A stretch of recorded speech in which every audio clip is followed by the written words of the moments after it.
Hello, kindred spirits. I've been talking a lot about how using the gifts of the spirit, your soul senses, can open up a whole new pathway to data and revelations about your own self and other people. I'd like to talk about the other side of that equation, the emotional body. The emotional body is our own will for us.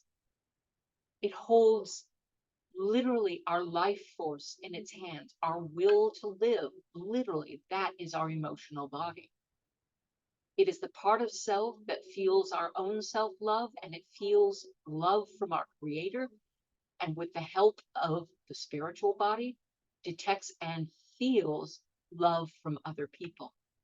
So if your emotional body is wounded or ailing, you have a problem feeling your own love and feeling other people's love or our creator's love.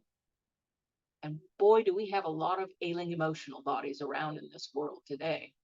That's pretty obvious from the way we're treating each other, the way we're fighting each other and wars breaking out.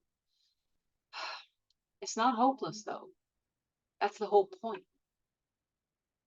We can heal our emotional bodies, we can make them healthy and strong, and paired with the spiritual body, they can help us have that sense of wholeness and completion and connection that we say we yearn for and look everywhere but the right place to find. Because that connection, that wholeness, that completeness comes from within self. And that's where we go to find it, heal it, grow it, and live it. Anyway, I wanted to start talking today about animals because they really are a way into our emotional bodies. And you'll notice that a lot of people who can't relate to other people have a pet of some sort, even if one thinks a tarantula is a bit of a strange pet. But that's taste, all right? I prefer fuzzier, warmer creatures like kitties and puppies, but that's me.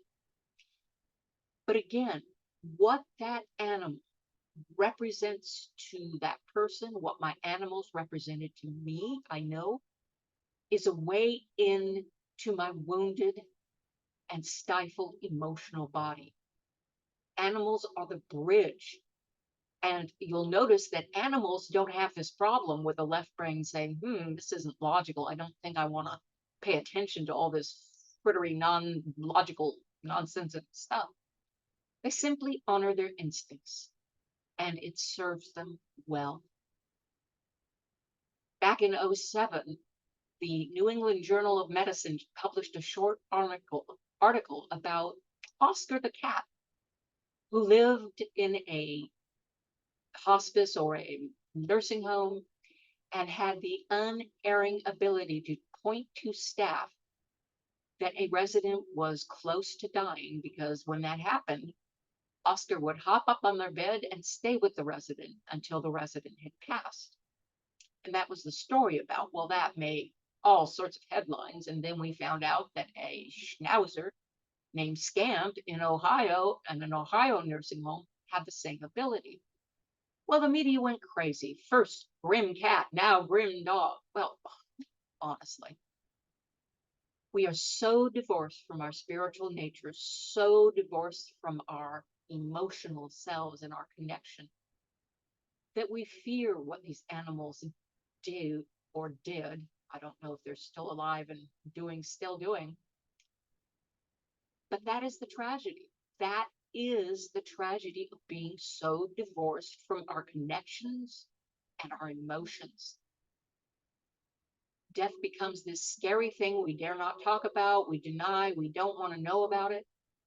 But it happens, it's part of life. In the space of 3.5 years, I lost 7 people I loved dearly, including my late wife. So I do know a bit about love and loss. And I also know that thanks to the connection I have and to my certainty that these people were not gone from me forever and that we would meet again in spirit, and perhaps even in another physical lifetime. If I didn't have that certainty, I really wouldn't be in very good shape and probably wouldn't be here talking to you. So again, it's one big commercial. Get to know your emotional body, get to know your spiritual body, start living out of all you really are. You'll find that life is a lot more whole and complete and full of joyful surprises when you do. Until next time, vaya con Dios.